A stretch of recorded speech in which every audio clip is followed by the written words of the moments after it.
Bienvenue dans le podcast Écoute-toi, le podcast qui parle de psychologie et de développement personnel autour de la perte de poids.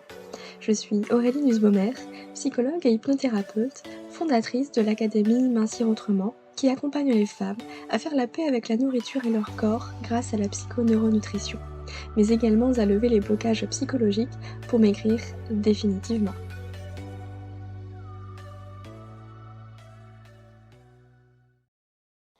Bienvenue dans l'épisode numéro 70 du podcast Écoute-toi. Cet épisode sera le dernier de la série du challenge que j'ai fait sur Instagram, ce challenge de 4 jours à propos des blocages psychologiques qui vous empêchent de maigrir. Et bien on clôture ce challenge avec cet épisode du jour qui s'intitule Ces blocages inconscients qui vous empêchent de maigrir justement. Sans plus attendre, je vous laisse avec l'épisode du jour. Ce sera l'occasion pour moi également de vous souhaiter de très belles vacances. J'espère que vous prenez du temps pour vous, que vous arrivez à déconnecter un petit peu, et puis vous verrez qu'à la fin de cet épisode, je vous parle un peu plus en détail de ce fameux accompagnement individuel que j'ai mis en place. Si vous voulez vous faire accompagner pendant 3 mois, écoutez, n'hésitez pas à rejoindre l'accompagnement Psy-Coaching, je serai ravie de pouvoir vous aider. Je ne vous en dis pas plus, je vous laisse avec l'épisode du jour, je vous souhaite une très belle écoute et de belles vacances. Hello! Bonsoir tout le monde, j'espère que vous allez bien. Je vous souhaite la bienvenue dans ce 4e et dernier jour du challenge sur les blocages psychologiques à la perte de poids. J'espère que vous m'entendez bien parce que du coup j'ai mon petit micro mais je vois que je l'ai pas chargé évidemment. Donc j'espère que ça va aller quand même niveau son. On se retrouve du coup aujourd'hui pour ce 4e jour du challenge où on va parler des blocages psychologiques inconscients à la perte de poids. Si jamais vous avez loupé les 3 autres vidéos, je vous invite à les regarder, ils sont disponibles en replay sur mon compte Instagram et je vais les mettre aussi en épisode de podcast si vous préférez m'écouter en allant marcher par exemple. Moi c'est quelque chose que j'aime bien faire, vous pourrez les retrouver également sur le podcast Écoute-toi. Donc aujourd'hui on va aborder mon sujet préféré qui sont les blocages psychologiques inconscients à la perte de poids.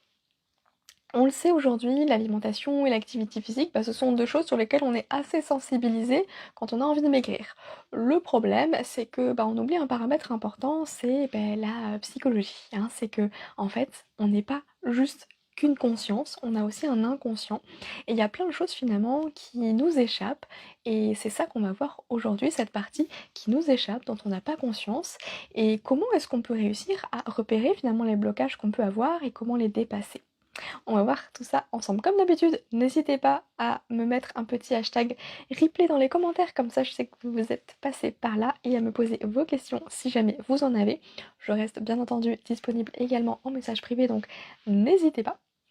Et on va entamer tout de suite ce dernier jour du challenge. Je vous en ai parlé un petit peu hier de cette notion d'inconscient, justement, je crois que c'était hier, où je vous avais donné un peu l'image d'une grande bibliothèque.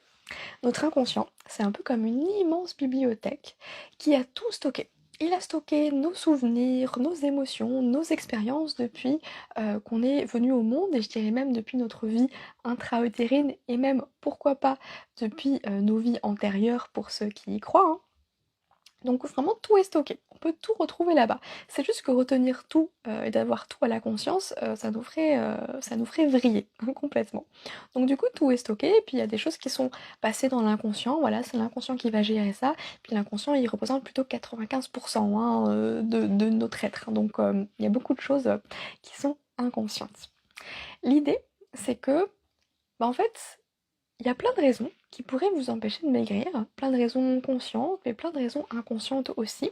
Et j'ai pas envie de m'attarder sur les raisons conscientes parce que tout ce qui va être l'équilibre alimentaire, les sensations, les émotions, etc., c'est des choses que vous pouvez voir déjà à peu près partout, c'est des choses que j'ai déjà abordées, et puis je voulais vraiment me concentrer sur quelque chose que l'on voit peu sur les réseaux et ailleurs, vraiment sur cette part finalement de nous qui n'a peut-être pas envie de maigrir, et j'entends cette part inconsciente. On a en nous, encore une fois, une partie consciente et une partie inconsciente, et en réalité, il y a autant de raisons de prendre du poids que d'individus sur Terre. Bon, si on faisait toutes les raisons, déjà, ce serait impossible, mais pour rendre ce live un peu digeste, j'avais envie de mettre l'attention, le focus ce soir sur les 4 blocages qui reviennent le plus souvent les 4 blocages inconscients à la perte de poids que j'ai souvent rencontrés, en tout cas dans ma pratique avec mes patients au cabinet et même avec les membres de l'académie Mincir Autrement. Le premier blocage, ça va vraiment être les chocs émotionnels. Je vais englober tout ça sous la formulation les chocs émotionnels. Ce que j'entends par là, c'est des événements comme la perte d'un être cher, ça peut être soit un décès, mais ça peut aussi être une rupture. On a vraiment une phase de deuil là qui s'enclenche. Mais ça peut être aussi un déménagement, ça peut être un licenciement, un changement de job, une reconversion, un burn-out, un départ à la retraite, un harcèlement, des moqueries, etc., etc. Là où je veux en venir, c'est que, en fait, un choc émotionnel, c'est pas nécessairement défini par la gravité de la situation. Vous voyez, on pourrait se dire qu'effectivement, un décès ou un accident, c'est un choc émotionnel. Pour autant, c'est pas l'événement qui va être qualifié de choc émotionnel, mais c'est la façon dont dont les personnes vont le percevoir. C'est encore une fois la perception qu'on va avoir des choses. C'est pour ça que c'est extrêmement subjectif et que deux personnes qui ont perdu, par exemple, leur sœur, ne vont pas nécessairement prendre du poids, ne vont pas nécessairement développer les mêmes choses, les mêmes conséquences suite à cet événement parce que on est tous différents en fonction de notre bagage émotionnel, en fonction de nos ressources internes, etc. etc. Donc en fait, un choc émotionnel, ça peut aussi être quelque chose qui est d'apparence complètement anodine. Par exemple, votre meilleur ami qui au CP, un jour, vous a dit à la récré, ben non, je vais pas jouer avec toi, t'es moche. Ouais, vous aviez peut-être 4 ans, mais par contre, vous l'avez pas oublié ce truc. Et aujourd'hui, il y a cette blessure de rejet qui s'est fermée et qui vous accompagne toujours dans votre vie sans même que vous vous en rendiez compte. Ça peut être un choc émotionnel parce que c'est vraiment l'origine d'une blessure qui a été créée, l'origine d'un traumatisme, c'est vraiment quelque chose qui a été marqué, ce serait un peu comme un tatouage finalement sur le corps où on se dit ok, ça c'est resté, ça c'est indélébile. C'est là-dessus en fait qu'on va bosser parce que du coup, peut-être que ça a eu une incidence bien plus grande que ce que vous pensiez. Et peut-être qu'à partir de là, vous n'avez pas forcément pris du poids à cet instant-là, mais c'est venu, je sais pas, à l'adolescence, quand vous avez été largué par votre petite amie. C'est venu réactiver cette blessure-là. Parce qu'il y a des fois des choses qu'on peut vivre à un instant T, mais la prise de poids, elle va peut-être être liée à ça, mais elle va pas forcément se déclencher tout de suite. Ça peut se déclencher des mois, des années après, un peu en réaction, quand il y a une nouvelle situation qui se présente et qui vient raviver ce trauma, qui vient réouvrir la plaie, déjà de base. Et il faut savoir que notre inconscient, il met en place des comportements dans le seul et unique but de nous protéger. Le problème, c'est que parfois, le seul et unique but pour nous protéger, que l'inconscient a trouvé, c'est de nous faire prendre du poids. C'est kilos en trop parce que ça va former comme une espèce de carapace de protection. On met de la distance entre soi et les autres, entre soi et le monde. Et c'est pas nécessairement une question de je grignote, je mange mes émotions ou je ressens pas mes sensations alimentaires. Ça peut, mais parfois, y a rien de tout ça. Et c'est vraiment dans la tête que ça se passe. Et quand je dis c'est vraiment dans la tête que ça se passe, ça veut pas dire que on devient fou, hein, pas du tout. Au contraire. C'est juste qu'il y a tout un tas. C'est comme s'il y avait un autre monde finalement, où les choses elles se passaient complètement différemment. Notre inconscient il peut faire des associations complètement loufoques, mais c'est comme si en fait, faut pas oublier que notre inconscient c'est comme un enfant de 7 ans. Ou de 5 ans, je sais plus, bref, c'est un petit enfant. Il n'a pas la compréhension du monde. Il n'a pas toutes les ressources nécessaires pour faire face à ce qui lui arrive. Donc il fait avec ce qu'il a. Si il a peur du monstre sous le lit, il va tout faire pour éviter de passer devant le lit ou en tout cas de rester bien au-dessus.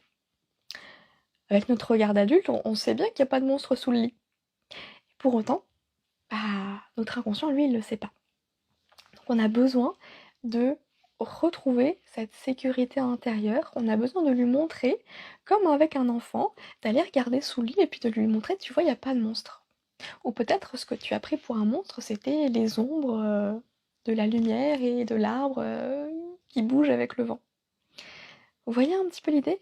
En fait, c'est de remonter vraiment votre histoire, de se replonger un peu dans ces événements qui ont été marquants, et puis d'aller réécrire l'histoire. Quand je dis réécrire l'histoire, ça veut pas dire changer ce qui s'est passé, parce qu'on peut pas changer ce qui s'est passé. Par contre, on peut y apporter une interprétation nouvelle. On peut aller revisiter ce qui s'est passé en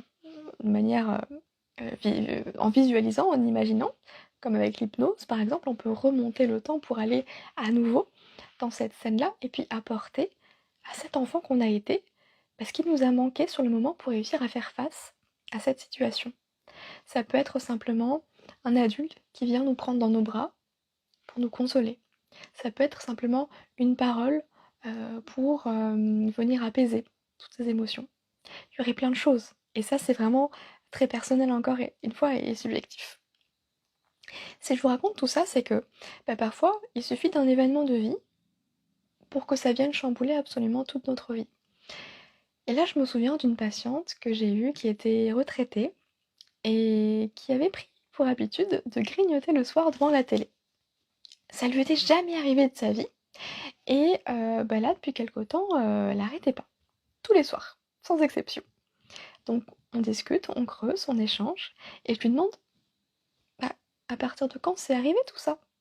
Et puis là, c'est pas trop, jusqu'au moment où elle me dit peut-être que c'est depuis le décès de mon mari en fait. Parce qu'en réalité, ce qui s'était passé, depuis le décès de son mari, ses journées étaient bien remplies.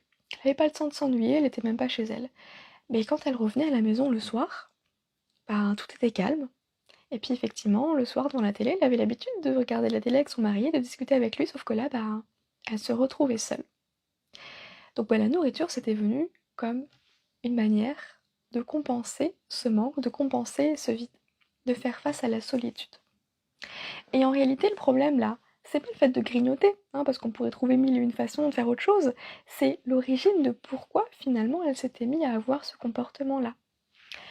Alors, on a décidé de faire un petit exercice ensemble. Je vous le partage, peut-être que ça va vous parler, ou en tout cas adapter en fonction de votre situation.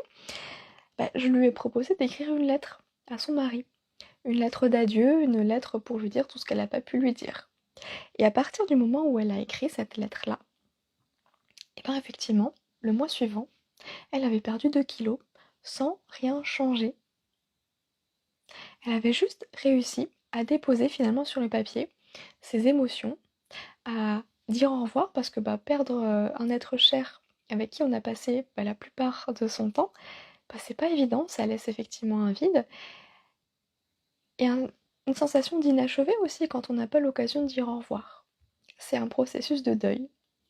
Donc la lettre, ça peut se faire avec des personnes qui sont encore en vie, mais avec qui vous n'êtes plus en contact, par exemple.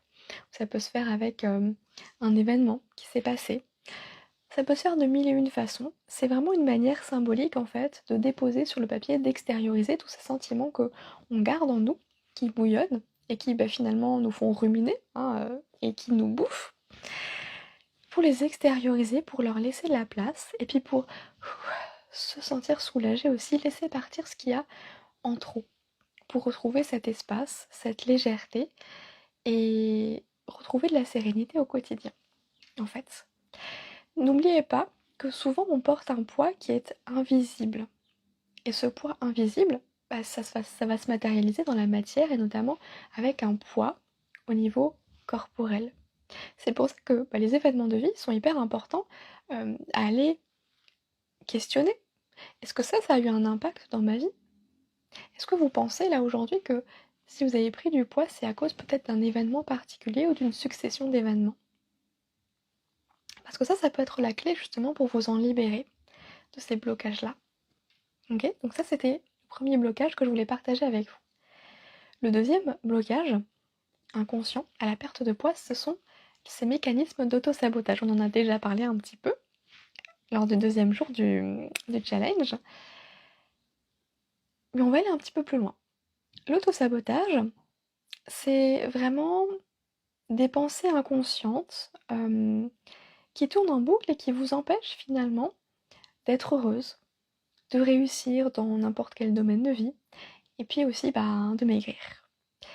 Parce qu'il y a souvent un sentiment de culpabilité qui se cache derrière. On se sent responsable de quelque chose, alors inconsciemment on va se punir en s'empêchant d'être heureuse, en s'empêchant de perdre du poids, en s'empêchant de trouver un partenaire, en s'empêchant de trouver le job dans lequel on va s'épanouir, etc., etc., etc. Donc la personne elle va se punir de manière inconsciente pour un événement qui s'est passé et en réalité la culpabilité elle est très intéressante à creuser parce que pour vous la faire courte, la culpabilité elle vient là comme pour...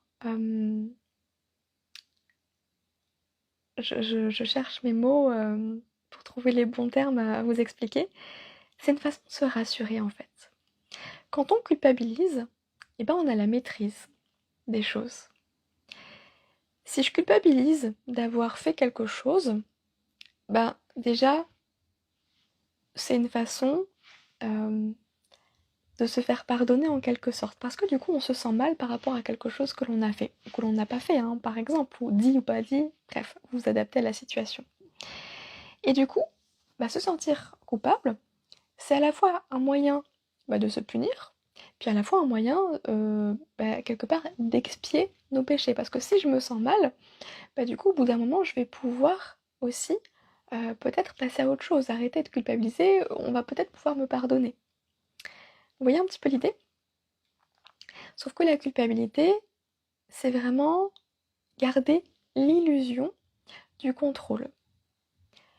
Parce que si on culpabilise, ça veut dire aussi qu'en réalité, on pense qu'on aurait pu faire autrement dans une situation. Peut-être qu'on aurait pu faire autrement et dans ces cas-là, on peut tout à fait demander pardon, chercher à réparer si c'est possible. Mais bien souvent, on culpabilise pour des choses sur lesquelles on n'a aucun contrôle. Prenons l'exemple, encore une fois, d'un abus sexuel, d'un viol. Culpabiliser d'avoir été victime de viol, c'est garder l'illusion du contrôle, garder en tête qu'on aurait pu éviter ça. Sauf que ça ne dépend pas de nous. Vous voyez un petit peu l'idée? Donc en fait, si je culpabilise, au fond de moi, je pense que j'aurais pu l'éviter. Et ça renforce en plus ce sentiment de culpabilité. À partir du moment où on lâche cette culpabilité, on accepte aussi finalement de lâcher prise, de ne pas avoir le contrôle sur tout. Et oui, ça peut être effrayant, ça peut être angoissant. Mais tant que je culpabilise, j'ai la sensation que je peux maîtriser ce qui va m'arriver et tout faire pour que ça ne m'arrive plus. Le problème, c'est que c'est une illusion. C'est complètement faux. Donc du coup, vous êtes en train de vivre avec cette culpabilité et ce mécanisme d'auto-sabotage qui vous empêche d'être heureuse. Parce que vous pensez que être heureuse, ça va peut-être vous retomber dessus. On en a déjà pas un petit peu parlé de tout ça. Donc dans ces cas-là, cette émotion de culpabilité, elle est à travailler, justement. Ok ? Le troisième blocage psychologique inconscient à la perte de poids que je voulais aborder avec vous, c'est simplement le fait de se préserver des relations amoureuses. Le poids, ça peut être un moyen de repousser les hommes et ou les relations sexuelles. Ce comportement, il peut se mettre en place, encore une fois, à la suite d'un abus sexuel, par exemple, en imaginant que si on prend du poids, on sera moins désirable, on aura moins de chances de se faire agresser, on aura moins de chances, du coup, d'attirer les regards sur soi, et du coup, à nouveau, de revivre ce qu'on a vécu. Mais ça peut aussi être, par exemple, la peur de tromper son conjoint. Il y a des femmes qui vont inconsciemment prendre du poids parce qu'elles vont se dire en prenant du poids, je serai moins désirable. Et du coup, je serai moins tentée d'aller voir ailleurs. C'est une façon de préserver leur couple parce qu'elles n'ont peut-être pas confiance en leur propre fidélité. La prise de poids, du coup, c'est vraiment comme une carapace de protection à ce moment-là. Mais encore une fois, c'est qu'une illusion parce que une femme en surpoids, elle a autant de chances de se faire agresser et ou d'être infidèle qu'une femme mince, à un poids de forme dans l'IMC là, classique, ce que vous voulez. Donc en fait, ce sont des croyances, tout ça. Et c'est justement là-dessus qu'on peut travailler sur ces croyances à la fois conscientes, inconscientes, et c'est de retrouver aussi une certaine sécurité interne. C'est que L'idée, c'est de retrouver confiance en soi et de se dire que, effectivement, on ne peut pas tout maîtriser, on ne peut pas tout contrôler. Ça, c'est un fait. Donc c'est la notion de lâcher prise aussi à travailler. Et quand il y a un trauma derrière, ce qui est important, c'est d'aller travailler avec des outils spécifiques. J'entends par là le MDR, l'hypnose, le rythmo. Je suis personnellement formée à l'hypnose et au rythmo. Le rythmo, ça veut dire retraitement de l'information traumatique par les mouvements oculaires. Vous en avez peut-être entendu parler parce que le rythmo, c'est un mélange de MDR et d'hypnose. Et le MDR est reconnu par l'EMS dans la gestion, dans le traitement des traumatismes. Et c'est extrêmement efficace, extrêmement puissant. Et du coup, l'idée, c'est de nouveau d'apaiser notre système nerveux, de faire comprendre à notre cerveau que ce qui s'est passé là, c'est du passé. Parce qu'en réalité, quand on a vécu un traumatisme, on a un pied dans le présent et un pied dans le passé. Ça veut dire qu'on est toujours sur le qui-vive avec cette impression que ça va nous retomber dessus. Qu'on va revivre ce traumatisme dès qu'il y a un truc. Et on a l'impression de le revivre aussi, ce traumatisme, dès qu'il y a un élément déclencheur, quelque chose qui nous rappelle la situation qu'on a vécue. Donc c'est important pour votre santé mentale de travailler tout ça parce que vous avez le droit d'être heureuse. Ok ? Et le quatrième blocage, inconscient à la perte de poids que je voulais partager avec vous ce soir, c'est le besoin de s'imposer. Quand on ne se sent pas à sa place, quand on ne se sent pas entendu, pas vu, pas reconnu, et notre corps il peut prendre un petit peu le relais et mettre en place une stratégie qui va qui va parler de manière non verbale, qui va montrer au monde qu'on existe. C'est le fameux « et je suis là ». Je me fais toute petite, on m'entend pas beaucoup, je parle pas beaucoup, par contre j'en impose. Mon corps il est là pour dire « j'existe, je suis là ». Tu me vois pas, tu me considères pas, mais je suis bel et bien là parce que je prends de la place. Ça, c'est une première possibilité, ce besoin de s'imposer. La deuxième possibilité, c'est l'impression d'être le pilier de la famille. Vous savez, ce sont des personnes finalement sur qui on va toujours compter. Ce sont ces personnes extrêmement bienveillantes, extrêmement généreuses, toujours là pour vous écouter, qui sont toujours là pour vous, qui vous aident sans même que vous ayez besoin de le demander. Et du coup, ces personnes-là, pour être le pilier de la famille, pour supporter tout ça, elles ont besoin effectivement d'avoir un pilier assez solide. Et le pilier assez solide, c'est le corps. On a besoin, encore une fois, d'avoir suffisamment de poids, d'avoir les épaules pour porter toute la famille à bout de bras. Est-ce que ça vous parle ça ? Oui, bonjour, bonjour du Québec. Quand on a l'impression de porter tout le monde à bout de bras, effectivement, ce poids il devient extrêmement lourd à porter parce que tout le monde se repose sur nous. Ce qui va être important à ce moment-là, c'est de vous remettre au centre de votre vie. Parce que vous êtes la personne la plus importante de votre vie. Et je vais prendre la métaphore de l'avion. Je ne sais pas si j'en ai déjà parlé dans ce challenge-là. Quand vous prenez l'avion, vous savez, il y a les consignes de sécurité avant qu'on décolle. Et on nous dit bien que si jamais il y a une dépressurisation, il y aura des masques à oxygène qui vont sortir. Et il faut d'abord mettre le sien avant de mettre le masque à la personne à côté, même si c'est votre enfant. Pourquoi ? Parce que si vous voulez mettre ce masque à votre enfant avant de le mettre à vous, entre-temps vous risquez de tomber dans les pommes et puis de ne pas avoir réussi à mettre ce masque à votre enfant. Donc en fait vous allez mourir tous les deux. Génial. Et si vous ne prenez pas soin de vous, il n'y a personne qui peut le faire à votre place en fait. Donc c'est hyper important que vous puissiez être bien pour ensuite être disponible à la fois psychiquement et physiquement pour aider les autres si vous en avez envie. Mais la deuxième chose à ça, c'est que on n'a pas envie de tomber dans le syndrome du sauveur. Le syndrome du sauveur, qu'est-ce que c'est ? Je vous en avais déjà un peu parlé. C'est, je sais pas si vous allez vous en souvenir, c'est le fameux triangle de Karpman. C'est un triangle comme ça, qui est d'ailleurs plutôt dans l'autre sens, où on a 3 rôles. On a le rôle de victime, le rôle du sauveur et le rôle du persécuteur. Et dans une relation qui n'est pas équilibrée, on va dire, eh bien ces trois rôles, ils vont bouger, ils vont jouer. On va jouer justement à un jeu psychologique. Et pour jouer, on est obligé d'être deux. Ce qui va se passer, c'est que si vous endossez le rôle du sauveur, forcément, vous mettez l'autre en face, en position de victime. Ça veut dire que vous n'êtes plus du tout en position d'égal à égal, mais vous vous positionnez au-dessus. Donc au début, ça peut être bien vu. Hein, on a l'impression que du coup, nous, là, en position de sauveur, on va aller aider cette personne qui a besoin d'aide. Elle n'a pas besoin de nous demander de l'aide, on sait qu'elle elle a besoin d'aide, elle a besoin de nous, donc on sait de quoi elle a besoin, on va lui apporter.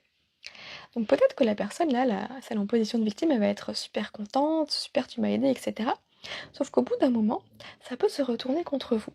Ça veut dire que celle qui était en position de victime, là, elle va se retrouver en position de persécuteur en vous disant, et du coup là c'est elle qui augmente hein, de niveau, et vous vous retrouvez en position de victime du coup, bah, cette personne-là, elle va vous dire, mais en fait, laisse-moi tranquille, j'ai pas besoin de toi, je peux m'en sortir tout seul. Parce qu'il y a aussi ce côté où on va infantiliser l'autre, à force de vouloir l'aider, sans même lui laisser l'espace de nous demander de l'aide. Inconsciemment, on vient lui dire, t'es pas capable, laisse-moi faire, je fais pour toi. On n'a pas envie de ça. Parce que, en plus, dans ce rôle de sauveur, on peut retrouver des profils, vous savez, des personnes qui sont dans la relation d'aide. Pas les psychologues, hein, les infirmières, les thérapeutes, etc., etc. On a envie d'aider les autres, mais parfois on a envie d'aider les autres alors qu'ils nous ont pas demandé de l'aide. Et du coup là c'est intrusif. Là on vient imposer quelque chose et c'est pas bon du tout. Pour aider l'autre, il faut attendre qu'il nous demande de l'aide ou simplement lui demander est-ce que tu as besoin d'aide ou qu'est-ce que je peux faire pour toi. Et de respecter aussi si on nous dit bah non j'ai pas besoin d'aide ou il y a besoin de rien faire en fait à part juste être là et disponible, discuter.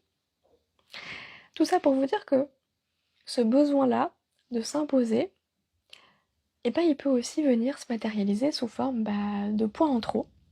Parce qu'on prend sur nous, tout le temps, tout le temps, tout le temps. Et au bout d'un moment, c'est beaucoup trop lourd à porter. Donc ça va se retranscrire au niveau du corps. Alors autorisez-vous à prendre du temps pour vous, peu importe d'ailleurs ce que les autres en pensent. Votre bien-être, il prime avant tout le reste.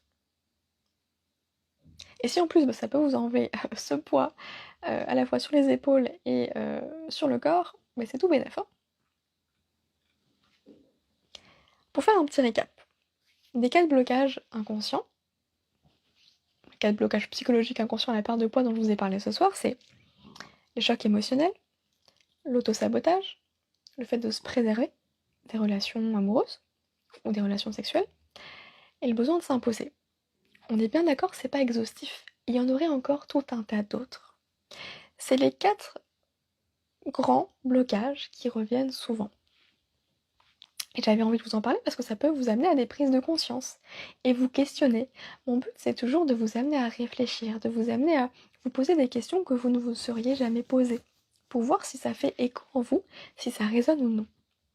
Maintenant, si vous avez envie d'aller plus loin, je vous invite vraiment, si vous avez repéré qu'il y a des événements marquants comme ça dans votre vie qui sont à l'origine peut-être d'une prise de poids, je vous invite vraiment à travailler dessus, mais à vous faire accompagner par un professionnel. Parce que quand on travaille tout seul dessus, déjà c'est hyper compliqué parce qu'on parle quand même d'inconscient. Donc le propre de l'inconscient, c'est de le cacher à la conscience. Hein, donc c'est pas évident de trouver ce qui est inconscient.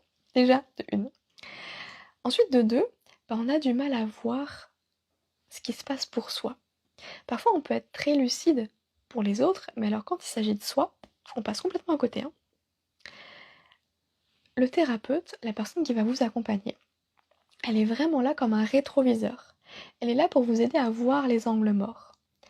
Elle n'est pas là pour vous dire tiens c'est ça, mais elle est là pour vous aider à vous questionner, à vous dire ah attention, là il y a peut-être quelque chose. Mais c'est à vous de regarder dans le rétro. C'est un travail de collaboration, c'est un travail à deux. Il n'y a pas un sachant et un apprenant.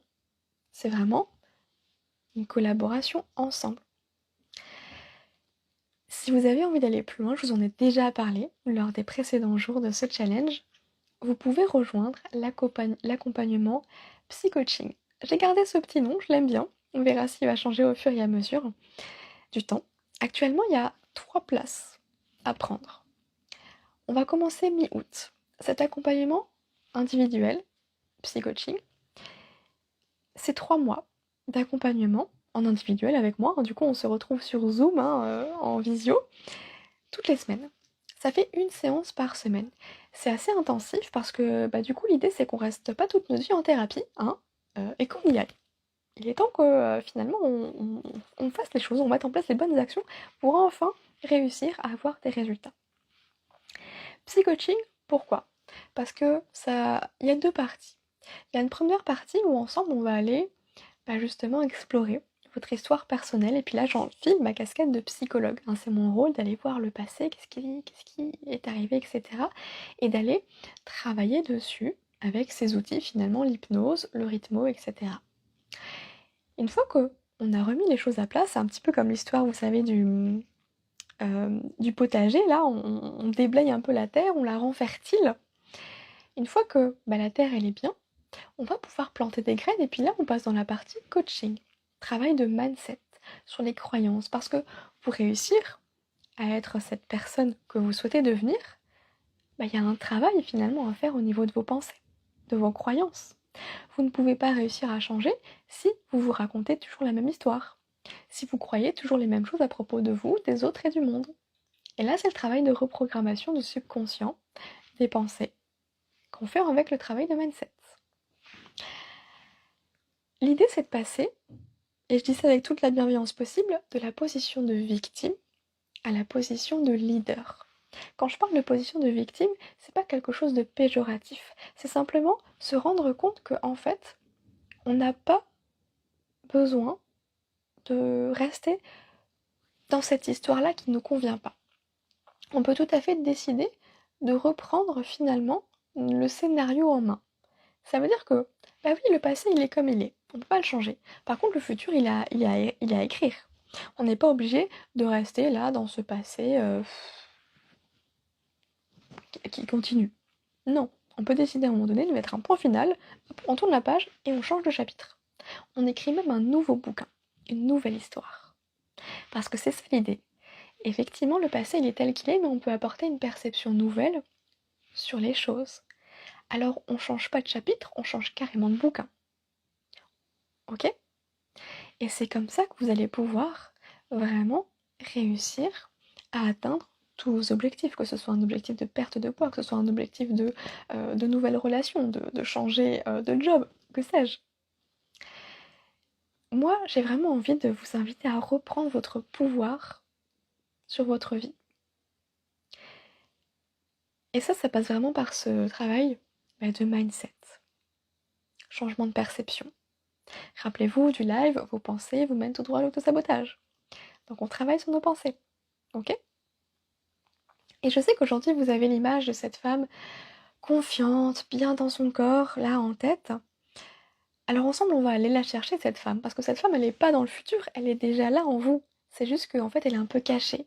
C'est comme si elle était dans un grenier, il y avait plein de cartons, là, plein de poussière partout, et puis vous pouvez pas la voir parce qu'elle est derrière tout ce tas encombré.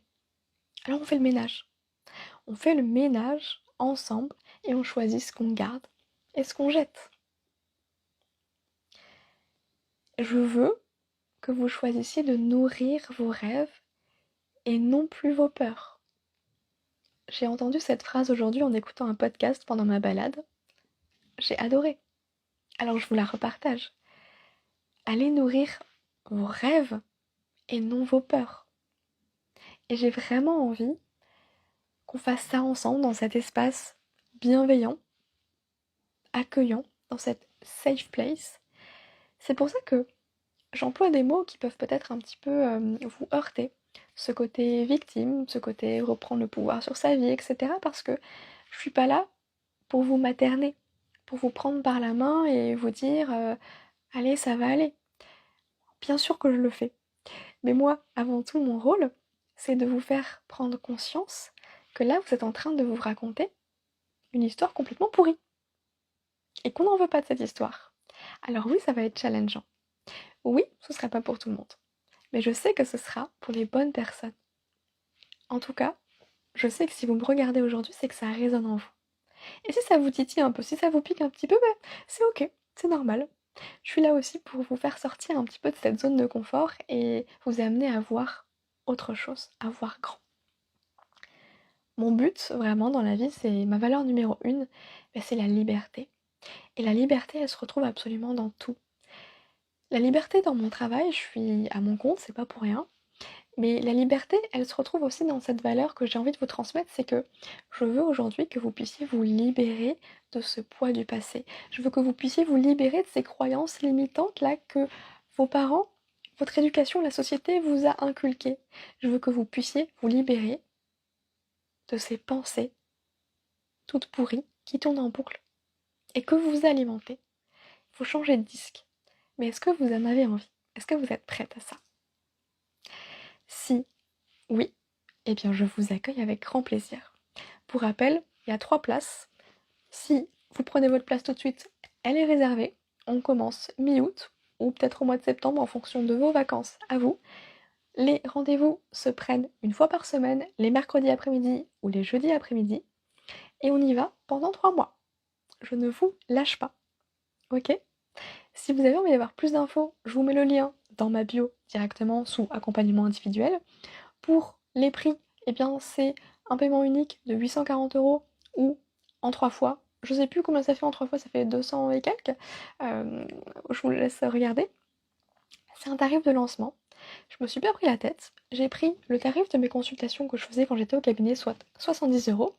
70 € x 4 pour 4 séances dans le mois, x 3 pour 3 mois. C'est le tarif de lancement, c'est le tarif le plus bas. J'ai vraiment envie de lancer cet accompagnement-là pour les femmes qui ont envie d'aller plus loin, pour celles qui sont prêtes à faire ce travail-là.